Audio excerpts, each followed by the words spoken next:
What is up, Broncos country? Welcome to week 2 of Orange Weekly After Dark. My name's Jason. I will be with you again tonight.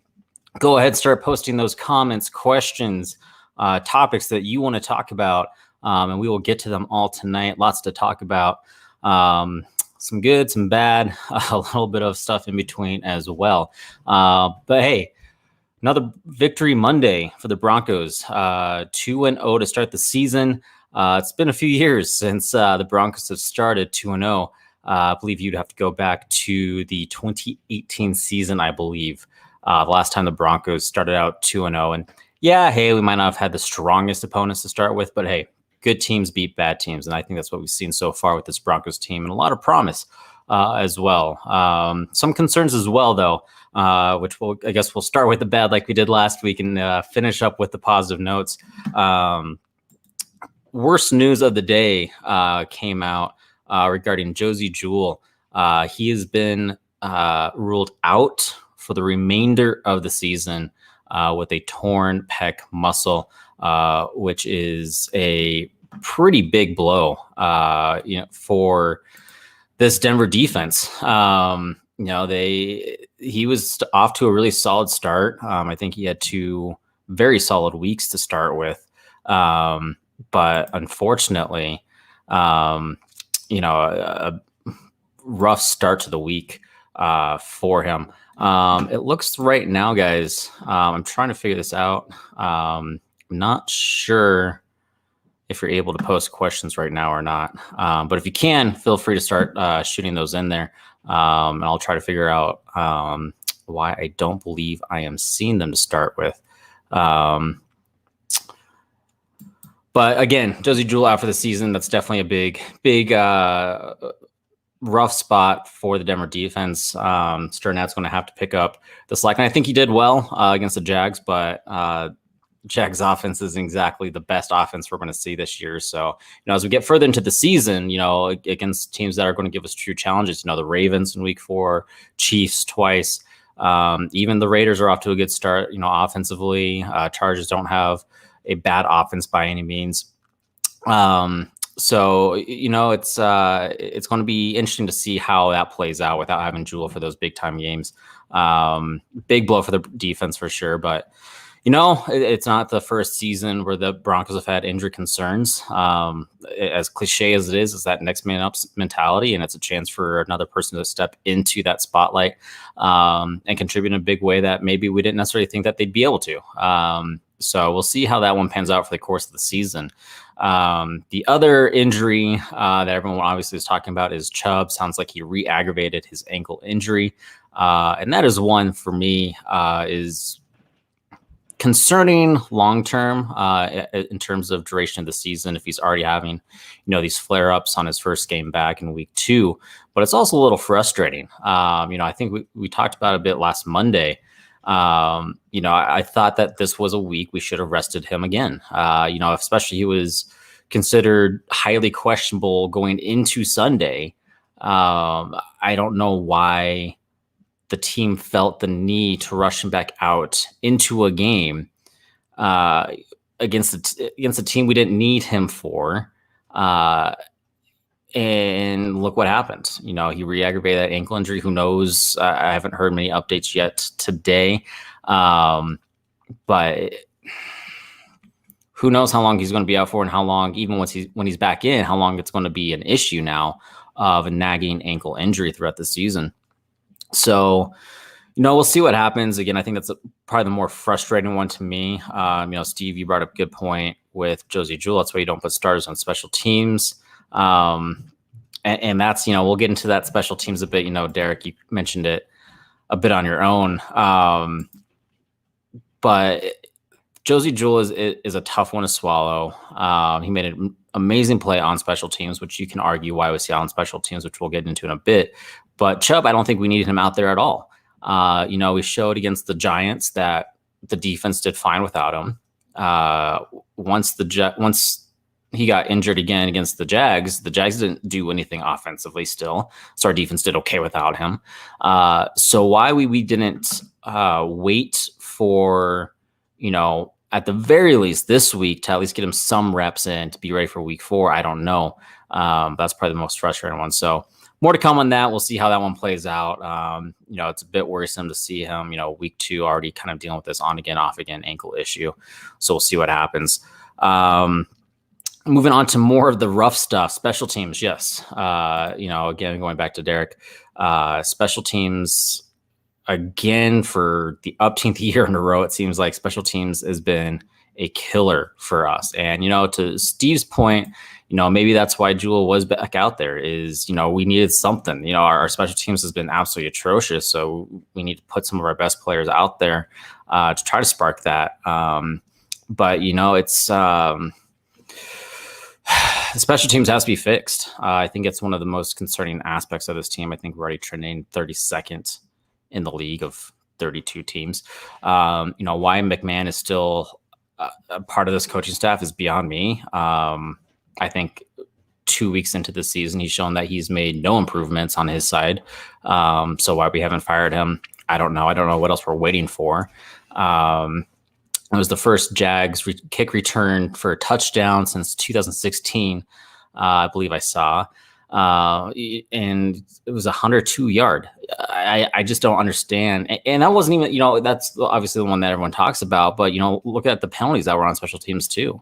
Multiple false starts on a punt. Why are we false starting when we're about to punt the ball?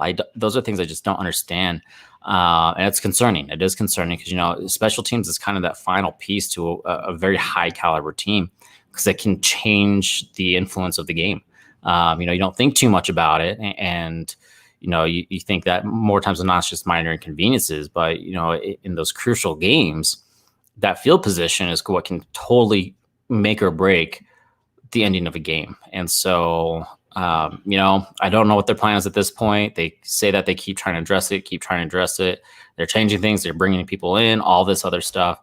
And if anything, it's gotten worse. So I don't know what their plan is, but it's definitely a concern that needs to be addressed moving on further into the season. So I'm sorry. I don't know why I can't see your name, but your comment, because Vic is coaching for his life and not thinking or making good decisions, Chubb should have waited till he was 100% or at least till the Ravens. I half agree with your statement. Vic is coaching for his life. I think he's making outstanding decisions. I think this is the best coach team we have seen since their Super Bowl run. In terms of a head coach and his decisions he's making, I think he's being very smart on when to go for it, using analytics to help him with those decisions. And hey, it's paid off every time so far. I think situationally he's been outstanding. I think our offensive play calling, which I'm shocked to say, has been pretty solid. That was one of my big concerns going into this season, was what our offensive play calling is going to be. And it's been a very balanced approach. And I think it's been really solid so far. But I think Fangio has actually been coaching outstanding. The part that I agree with is, again, I don't know why Chubb was playing. That's a group decision. And, I guarantee you, and nothing against the guy, nothing against him, because I get it. Chubb was pushing for it. I think Vaughn was quoted after the game saying that if it was pretty much any other player in the league, they wouldn't have been on the bench. But because Chubb is so competitive, he wanted out there. And so I'm sure he was pushing the issue. He was pushing. I'm sure he was telling coach and medical staff, I'm fine. But, still, and that's where it gets tricky. When do you listen to your star athletes? When do you not? They know their body pretty well at this point in their career. So at what point do you step in and go, you might feel fine, but we're not doing it right now? And I think this was a situation they should have. I think this was a situation that they absolutely should have sat Chubb for another week. I'm sure Chubb would not have been happy about it. But you know what? Again, it's another week's rest. Get that ankle healthy. Have some limited reps against the Jets just to get back into that, game feel so you're ready to go for the Ravens. So now we'll see. We'll wait and see. I hope they rest him for a week. We don't need him against the Jets. We shouldn't need him against the Jets, I should say.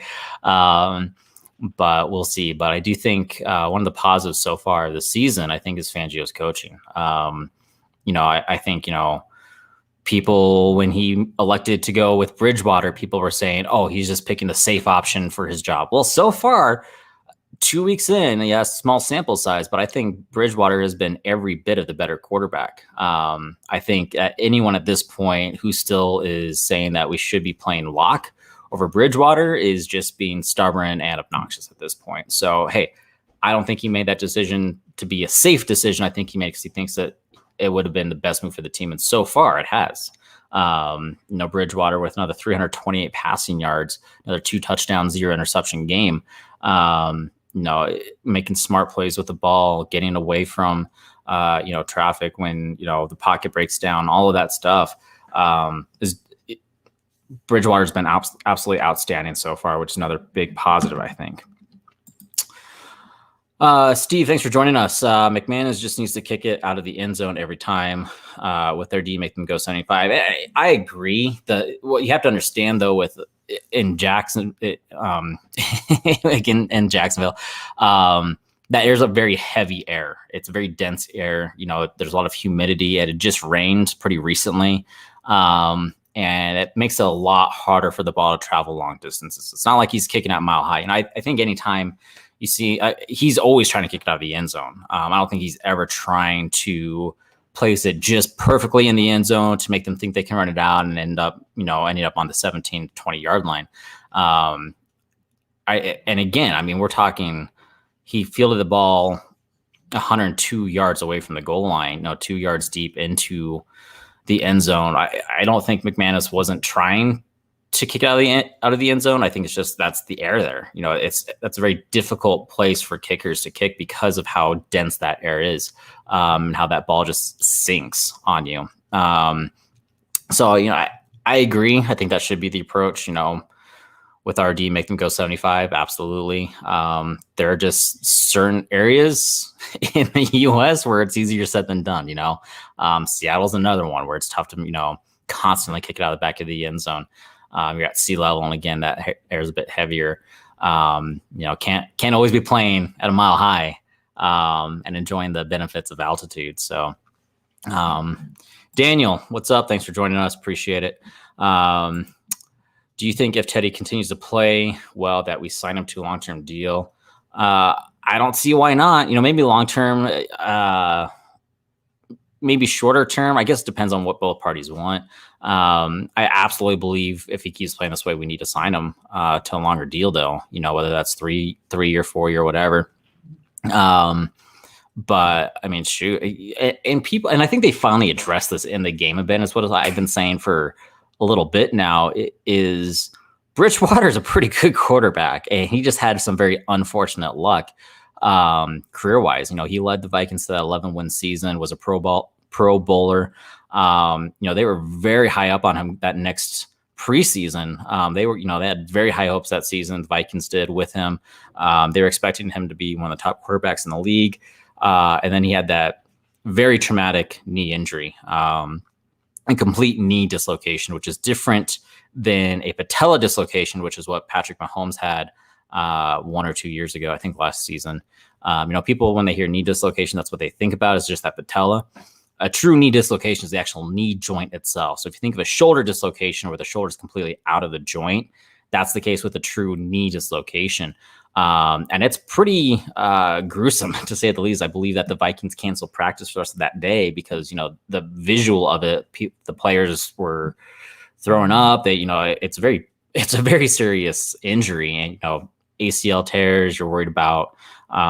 It's considered a true emergency because at that point you're worrying about blood flow to the area, if blood vessels got cut, all of that stuff. And the worry in those cases is if you have to amputate the leg. And so fortunately with Teddy Bridgewater, that wasn't the case.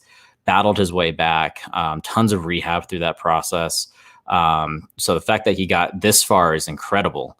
And I think people forget all that. I think people just think about the last couple of seasons, and, he's played on a few different teams the past 5 years. But this has been the first, I think, legit chance. Maybe you could argue last year with the Panthers, but one of his first true chances of being the true starter. And I think you see it in him. He has that veteran awareness, that presence that we never saw from Locke. I don't think Locke was necessarily a terrible quarterback, but he was very immature. I would say that Locke is a very immature quarterback, the way he handles himself, the way he gets very antsy. Seeing him, dancing on the sideline when his team's losing, all that kind of stuff is not the portrayal you want your quarterback having in a team, in a game, in a sport where the quarterback is arguably the most important position. And so I think, that's what we get. That's so much better out of Bridgewater. It's not just his play, not just his accuracy, not just his awareness on the field. It's the presence he carries himself with. And, Von Miller is always, we're following Bridgewater. He's the team leader. And I think that's great to see, because I think this is the first quarterback since Peyton Manning that is a true leader on and off the field. And so, you know what? Yeah, to a long answer short, yeah, absolutely, we signed him to a longer-term deal if he continues to play this for the rest of the year, because I think he's absolutely a quarterback that would benefit the Broncos for the next several years for sure. Special teams is part of the game. You cannot be afraid of something happening. I'm not sure if you're talking about what we were talking about with Josie Jewell, with the injury that occurred on special teams. That's not a bad point. If that's what is what you're talking about, I apologize if it's not. But going back to that conversation, yes and no. That's usually, there's usually a good chunk of your special teams players are usually, your third stringers who don't see the field a lot. The very hard workers who battle for that position on the team that you don't normally see on the field otherwise, because they're there for the special teams. So again, you're right. If a player is needed for special teams, you can't hold him out just because it's special teams. But it is still a tough pill to swallow, knowing that Josie Jewell was injured on a special teams play, especially because it was one of the first good special teams plays we've seen. It was an outstanding special teams play. And the fact that it injured him for the season, it just sucks. So, but yeah, I'm on board. Again, I don't know why McMahon hasn't been fired yet. Something that absolutely needs to be addressed. Going to read through this comment here. The thing that will show is that our run game is showing signs that they are stacking the box with the passing attack. And so far, Teddy has done well, but he needs to hit on more of the deep passes, or the dink and dunk won't last long. And I don't disagree. I think a couple of those this past week especially were pretty close being on target. You could argue that one was super on target and the refs just decided not to throw a flag, even though I believe it was Sutton was getting tackled before the ball even got there. But, if you see, going back to week one where he had that beautiful long pass to Hamler and Hamler just decided to drop it, long passes throughout this week. And, I think they're doing it just enough to keep the defense unbalanced. Like to your point, teams might be starting to stack the box a bit, but then we throw that long ball and, it might not necessarily work. Sometimes it is, sometimes it's not quite connecting. I think that'll get better as the season continues to go on. But I think it's working just well enough now where teams have to continue to respect that. They have to continue to respect the speed of our receivers, especially Hamler. And so, having that receiver that can just go that long route, whether it's a post or whatever, spreads that defense out. And I think, to that point, I think our run game, the reason why teams are starting to stack the box a little bit is because our run game's actually been pretty good so far. Williams has been outstanding, and, Gordon hasn't shown a ton yet other than that really long touchdown he had in game one. But they're splitting the ball. They both had 13 carries. Last game, Williams was 64 yards, Gordon with 31. And Teddy Bridgewater with a whopping 1 yard to add to that. It's a good team approach. I think, again, like I talked about last week, being able to split the carries, I think is going to pay major dividends as the season goes on, keeping both backs healthy and fresh. But I'm excited about our run game. I think the run blocking has been there, open up the lanes for the backs to take. I haven't had too many running plays completely blown up in the backfield. And I do think that, this Williams and Gordon tandem is going to be a very key aspect for when we play the Chiefs later on this year. I think the Chiefs have shown some signs that maybe their run defense might be their biggest weakness this year. We especially saw that against the Ravens, I feel like. And so, keep that in mind when we get to the Chiefs, because I think that those two are going to have a big game to carry us again if we have a chance against the Chiefs. So just keep all that in mind as well. But, I think that long pass will continue to be there. I think that, we'll connect on a little bit more than maybe they necessarily have. But it's not missing. But I think, when you go back to film and watch seasons past with Drew Lock's long passes, he was overshooting receivers by 10, 15 yards. I mean, it wasn't even close. And, versus Bridgewater, it's at least, fingertips. And so, it's close. It's right there.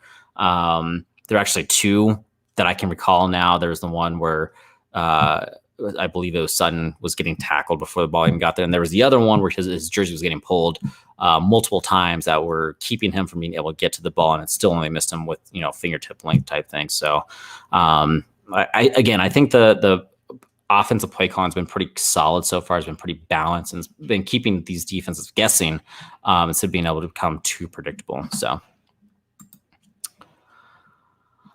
all right.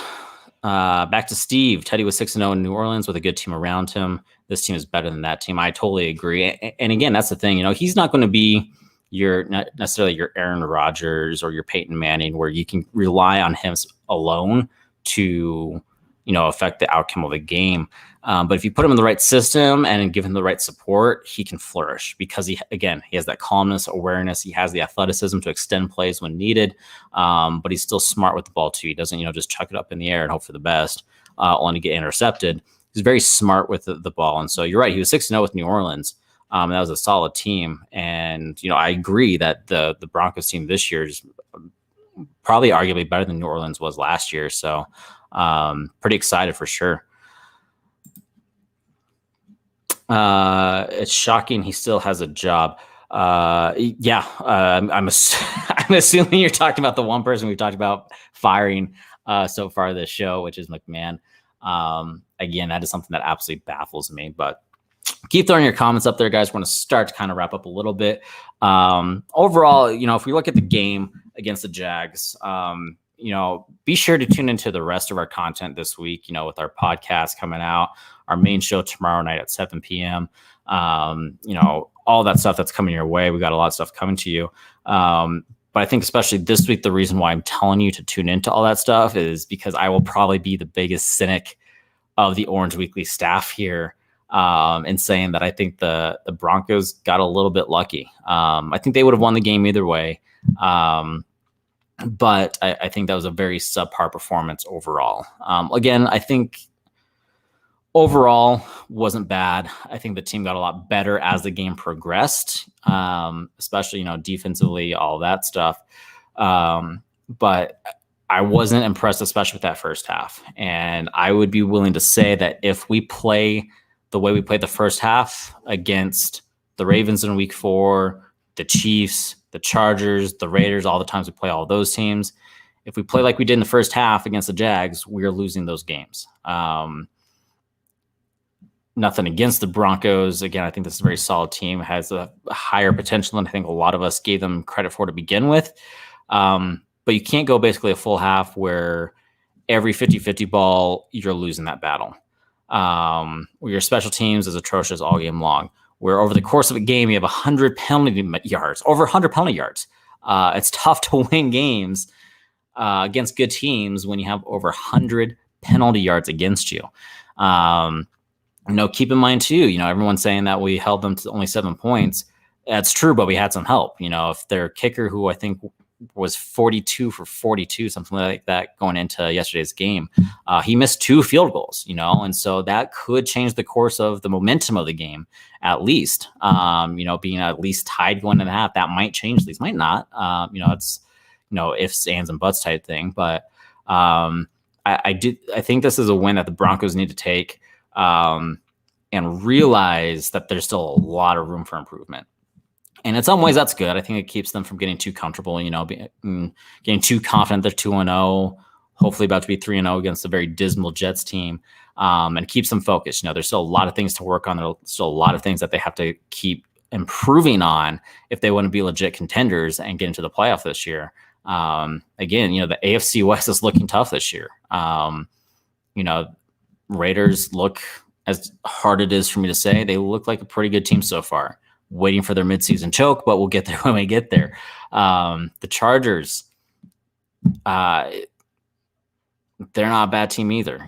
Defensively, they're maybe lacking a bit, but that offense is going to be a good challenge for our defense. And then obviously the Chiefs, that's going to be two very challenging games, especially at Arrowhead. If we can steal one game from the Chiefs, I think it would be a marker of a vast improvement for this team compared to the previous few years. So, but again, a win's a win, which is nice. We should beat the Jets handedly. That team's been absolutely abysmal. Their pass protection has been just absolutely awful. So I'm expecting a big day for a pass rush, namely Von Miller against the Jets. I think that Miller's going to get at least 3 sacks this next week against the Jets. So, work on this stuff, work on your third downs. I'm not sure what our third down conversion rate was off the top of my head, but I don't believe it was that great, to be honest with you. At least it definitely wasn't in the first half. But a lot of things to improve on is, what it really comes down to. 2 for 11, in case you were wondering. Broncos were 2 for 11 on third downs. That's pretty awful third down efficiency rate there. So got to improve on that. You got to convert on those third downs. As great as we've been on fourth down so far this year, I think we're 5 for 5. As great as the fourth downs have been, it'd be preferable if we don't even get to our fourth down and start converting on those third downs. So again, lots of stuff to improve on. I think that we take this week, we really focus on those improvements, focus on special teams again, work on the penalty situation, work on those third downs, come in with a great game plan against the Jets, get up on them big, start trying some different things out, some new looks, maybe, using the Jets as essentially a practice team against what you might see, against the Ravens.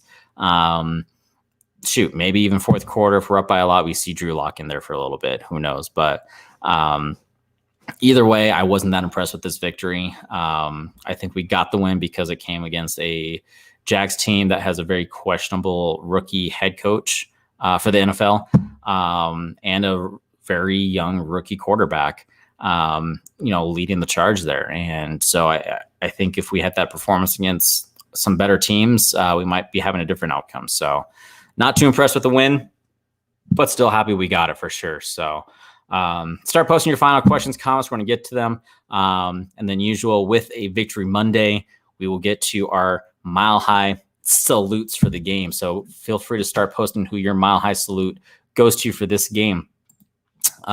Jay, thanks for joining us. Looking at our team early this year, is there any specific positions that we should start looking at for a first round pick next year?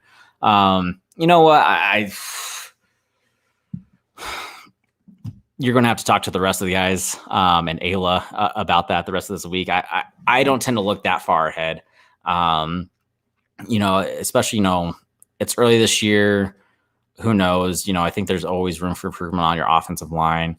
But one of the things about this team is we're pretty deep across the board. I think our receiver core is very deep. I think if we're able to keep the Williams, Gordon tandem going, that would be super awesome. Defensive side of the ball, if we can stay healthy, that's good. With Jewell out, maybe we need to look at more linebackers. That's always been a bit of a plague for the Broncos, is that inside linebacker position. So, maybe there. But, we'll see. Steve, you're saying right tackle and right guard are very important to have. So, maybe that's more investments we have. But for me personally, I don't really start looking or thinking too much about draft needs and all that stuff till after the season. It at least gives me something to do with those long months in between the season and off-season activity. But, I'm sure that if you join in tomorrow night where we have some other guys talking, they might have some more insights than I do about the draft already. Steve, again, I'd rather have steady Teddy than turnover Lock, exactly. And I think that's what we get with Bridgewater for sure, is that steadiness, that consistency that you don't get with Lock. That was the other issue I had with Lock is, one game he'd go out, he'd play like a superstar, you get super excited about him. And then the next game, he's throwing up 5 interceptions, can't complete a pass to save his life, and is dancing on the sidelines. So, there's that inconsistency that makes it very hard to have Lock as your starter. And so, I think he's got some growing up to do. I think he did handle the announcement very well when he was told he won't be the starter, which does show some signs of maturity for sure. So hopefully he can learn from Bridgewater, learn about the steadiness, learn about that patience, that poise, looking down the road. But right now, this is fully Bridgewater's team at this point. I think the last 2 weeks he's shown that he's in full control. He's excited. He's working really well with this team, with the dynamic, with the game plans. And I'm really excited to see how this team advances throughout the year. Again, some easier opponents to start with. So I'm excited for week 4. Don't want to overlook the Jets, but excited for week 4 because that's going to be our true first test to really see where this team lines up. We're going to be playing the Ravens, who did just beat the Chiefs, who came back against the Chiefs even. So it's going to be a very great test and measuring stick to really see where this team truly is. Even if it's a close game, I think that's going to say a lot about the potential of this team and the makeup of this team. Would be even better if we beat them, obviously, but hey, we'll get there when we get there, I guess, right? All right, guys, we're going to start closing out. So it's my favorite time after a Broncos victory where we get to award the Mile High Salute, which was brought back, which was inspired by Philip Lindsay when he brought it back on the game, and missed that guy for sure. Scored a touchdown with the Texans yesterday with a beautiful catch and run. But hey, back to this. Steve Jackson salute. He's given his salute to Von Miller. Absolutely. Through 2 weeks, he's been absolutely stellar. Anyone who had questions about his level of return has, I think, been answered pretty resoundingly. Already up to 3 sacks, and he's in a lot of plays, getting in the quarterback's face, rushing the plays, breaking up runs. Von Miller is definitely back, and it's very exciting to see. Hopefully we can get Chubb healthy, rested and healthy, and those two for the back half of the season can just absolutely wreak havoc in the backfield. It's a tough call for me. I think there are definitely several ones you can choose from. I'm going to go ahead and give my Mile High salute to none other than Cortland Sutton. I think he absolutely balled out yesterday. He had that first week where he had 1 catch, but it was a big confidence booster for him, and that's very common and a necessary step for people returning from ACLs, especially in those skill positions where there's a lot of cutting and running involved. And I think that that first week he gained a lot of confidence in his knee and his ability to do his job with that knee. And then last week, he just took full advantage. He didn't have to worry about the knee anymore. He was fully confident in it, and he stepped up big time, especially in the absence of Jerry Jeudy, where he's obviously the true number 1 wide receiver that the Broncos have right now, meaning he's usually lined up against the best defensive backs from the other team. And he still found a way to absolutely have an incredible game, 159 yards, I believe he had through 9 catches, I think. And again, could have been more if, there wasn't some foul play that went uncalled, shall we say. Jay Roger, he's agreeing with me. He's giving his salute to Cortland Sutton and showed no signs of being hampered by last year's injury. I agree, which is a very exciting thing to see. I think both him and Von Miller, those are very exciting and encouraging things to see, is when, they're coming back from these big time injuries and showing that they are right back at their high level performance. So lots of encouraging stuff. Again, I know I was a bit of a cynic, with saying I think that it was a very subpar performance from this team, and that they need to improve. They need to be better in future weeks if they want to be a playoff team. They cannot play the way they played against the Jags, especially in the first half, and expect to have a winning season. So lots of time. I think the mistakes, the issues that they had were fixable, which is the other encouraging thing. It's not that they had a bad game by playing their best. A lot of their mistakes were very fixable. that they just need to work on in practice. So, and I think they will. I think, these are very true, hard-working, competitive professionals. They know it. They get it. They know they have a lot of stuff to work on as well. They're going to get to work this week and get ready for the Jets. I'm excited to see our defense against the Jets. The Jets just threw 4 interceptions against the Patriots. And I believe I saw that so far through 2 games, Zach Wilson, on all of his passing attempts, 50%, 50% of all of his passing attempts, he's been rushed. He's been either hurried, knocked down, or sacked through 50% of his passing, which just shows how awful that pass protection is with the Jets system right now, which is why I'm very excited to see our defense absolutely tear them up.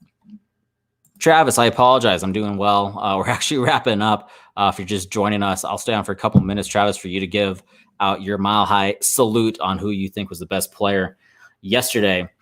Again, tune in. There's lots of content coming to you, starting with tomorrow night, 7 p.m., our main show. We'll be coming at you with lots of things to talk about. Some of what we talked about today, again, they'll probably be a lot more positive than I was for you guys if you're looking for a more positive route. Last question I will respond to for the day before we wrap things up tonight, guys.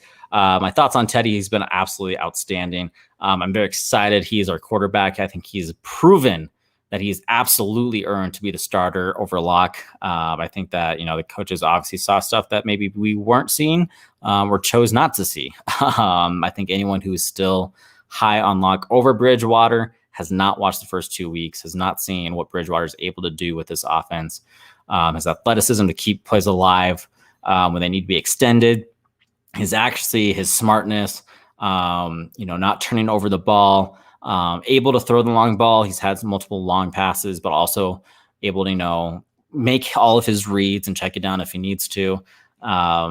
He's been great. And I think if he continues to play this way, then the Broncos are going to be in the playoffs this year.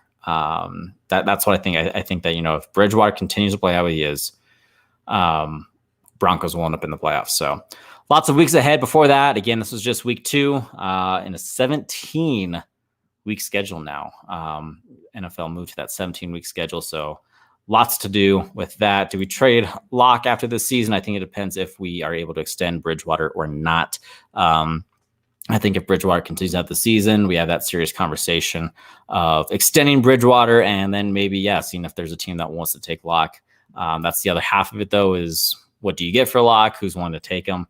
All of that stuff. But hey, there's definitely going to be teams who are in the market for quarterbacks next year and might be desperate enough to give us a high-end offer. But all right, guys, that's it for me. I'm going to sign off.